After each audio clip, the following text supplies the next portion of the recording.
The Minority Market. Episode 38. Entry and Exit Rules Without Guesswork. Most traders lose money not because they choose bad stocks or bad setups, but because they enter randomly and exit emotionally.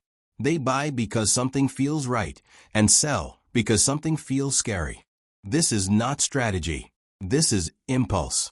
If you want consistency, you must remove guesswork from your entries and exits. Rules are what transform emotion into structure. Entry rules define when you are allowed to participate. They protect you from acting too early, too late, or for the wrong reasons. Without entry rules, every chart becomes a temptation. Every candle becomes a possible trade. This creates overtrading and emotional exhaustion. Beginners often believe good traders have intuition. In reality, what looks like intuition is usually rule-based experience. Professionals do not wake up and randomly decide to trade. They wait for specific conditions. When those conditions appear, they act. When they do not, they wait. This discipline is invisible to outsiders. An entry rule should answer one simple question: what must the market show before I commit money? This could include trend direction, structure alignment, confirmation behavior, or volume participation. The exact method matters less than consistency. The minority focuses on repeating the same type of setup instead of chasing everything. Another mistake beginners make is entering during emotional moments. They chase fast moves, news spikes, and social media hype.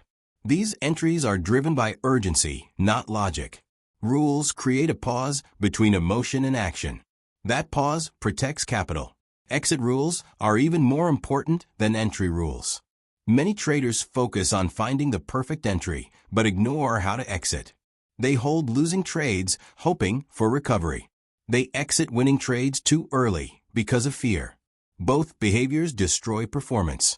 Exit rules define when you accept loss and when you take profit. They protect you from emotional attachment. Without exit rules, every trade becomes a mental battle. With exit rules, decisions become mechanical and calm. There are two main types of exits: protective exits and profit exits. Protective exits exist to limit damage when the market moves against you. They are not optional. They are survival tools. Profit exits define how you lock in gains without giving back too much. Beginners often move stop losses emotionally.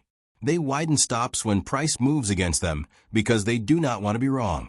This turns small losses into large losses. The minority accepts being wrong quickly. They protect capital first and ego last. Another common mistake is exiting winners too early. Fear of losing profit makes traders close positions before the plan plays out. Over time, this reduces reward potential and damages long-term expectancy. Exit rules remove this emotional interference. You must also understand that entries and exits must work together. A great entry with a bad exit strategy still produces poor results. A simple entry with disciplined exits often outperforms complex strategies. Another important concept is risk-to-reward planning. Before entering a trade, you should know how much you are risking and how much you expect to gain.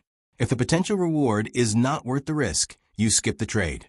The minority does not trade every opportunity. They trade only favorable ones. Rules also create repeatability. When you follow the same entry and exit process repeatedly, you generate meaningful data. You can analyze performance. You can improve weak areas. Without consistency, improvement is impossible. Another psychological benefit of rules is confidence. When you trust your process, you stop doubting every decision. Losses become acceptable because they follow the plan. Wins become controlled because greed is limited by rules. You must also understand that no rule works in every market condition. This is why simplicity and adaptability matter. Your rules should be clear enough to follow and flexible enough to adjust when market environment changes. Another trap beginners fall into is copying other people's rules. What works for someone else may not match your personality, time availability, or risk tolerance. The minority builds rules that fit their behavior and lifestyle. Here is a simple framework to start building rules. First, define market condition preference. Do you trade trends or ranges? Second, define entry confirmation. What behavior tells you the setup is valid? Third, define stop placement logic. Where does the trade idea become invalid? Fourth, define profit management. How will you lock gains? Fifth, define position sizing. How much will you risk per trade? Writing these answers creates clarity. You move from reaction to planning. Planning reduces emotional stress. Another important aspect is discipline in execution. Rules only work when followed consistently. Skipping rules during emotional moments destroys the system. The minority treats rules as non-negotiable. You should also review your rules regularly. Markets evolve. Your understanding improves. Refinement is part of growth. But changes should be data-driven, not emotion-driven. A powerful exercise is trade journaling. Write why you entered, why you exited, and whether you followed rules. Over time, patterns appear. You see where discipline breaks and where improvement is needed. The biggest advantage of entry and exit rules is psychological stability. You stop feeling lost. You stop guessing. You stop reacting. You start executing. Remember, the market does not reward opinions. It rewards discipline. It does not reward excitement. It rewards consistency. When you remove guesswork, you remove chaos. When you remove chaos, you create structure. When you create structure, you move closer to the minority mindset. This is how professionals operate. Not by prediction, not by emotion, but by rules, process, and discipline.